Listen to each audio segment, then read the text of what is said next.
Main सूत्र आपको याद करना है। उसके बाद में आपको एक्सरसाइज हल करनी है।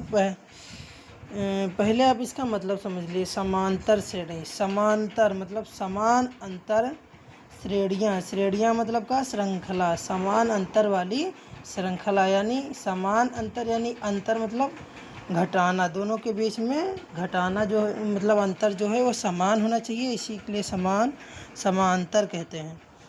तो उसका मतलब कि समझ लीजिए कि जैसे अब इसमें दिया गया है सारांश में नंबर 1 पे, एक समांतर श्रेणी संख्याओं को ऐसी सूची होती हैं जिसमें प्रत्येक पद पहले पद के अतिरिक्त अपने से ठीक पहले पद में एक निश्चित डी जोड़कर प्राप्त होता है।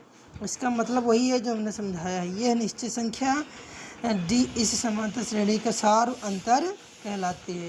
यानी समान अंतर हमने समझाया आपको। फिर जैसे कि यानी दो से 3 के बीच में कितने के गैपिंग, 1 की। 3 से 4 के बीच में कितने की गैपिंग है, 1 की। तो ये सार्वंतर क्या कहलाता है, ये डी क्या कहलाता है, सार्व अंतर। इससे डी से लिखते हैं। फिर लिखा है एक एपी का व्यापक रूप ए बराबर A plus D, A plus 2d, A plus 3d dot dot dot dot. मतलब जैसे कि कोई श्रेणी ले लेते हैं, जैसे समांतर श्रेणी।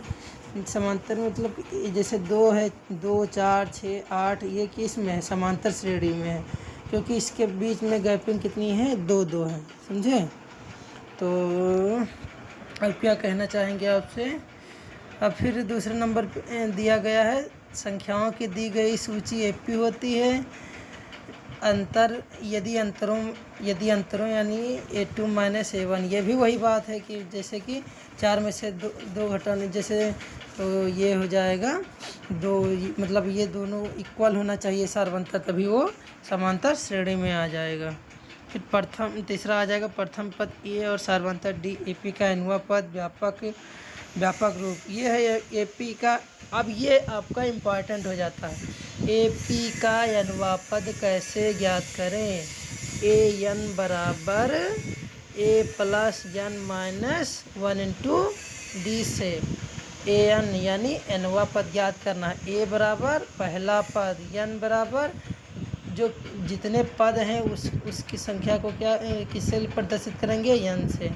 अब उसमें शेयर ज़रूर करिएगा, सब्सक्राइब ज़रूर कर लीजिएगा अगर नए हैं आप चैनल पे तो।